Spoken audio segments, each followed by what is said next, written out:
जय जगन्नाथ सांग मैंने मु संध्या आपण मानक स्वागत करुच्ची संध्या स्टडी सेंटर आउ एक न्यू वीडियो को। यही वीडियोटी 27 September 2024 third shift Odia question. तो आपण मानकर ओडिया रे केउ केउ क्वेश्चन सब आसीथिला तो चलंतु देखिबा। फर्स्ट क्वेश्चन रूढ़ी और लोकवाणी ऊपर रही। रूढ़ी और लोकवाणी रु क्वेश्चन पड़थिला गोबर गणेश। गोबर गणेश माने गजमूर्ख। नेक्स्ट जह्नर प्रतिशब्द कौन? जह्नर प्रतिशब्द होला चंद्रमा, इंदु, तुरग, तुरंगम, अश्व। नेक्स्ट पद्मर प्रतिशब्द कौन? पद्मर प्रतिशब्द होला पंकज, सरोज, कमल, नलिनी, तामरस, बारिज। नेक्स्ट शुद्धि अशुद्धि, परोक्ष प्रत्यक्ष, खंडवाक्य, समार्थबोधक। यही सबुतिरु केउ केउ क्वेश्चन आसथिला कमेंट रे जणाइबे।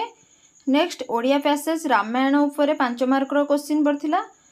तो मु जेति की क्वेश्चन कलेक्ट करथिली आपण मानक सह शेयर कली।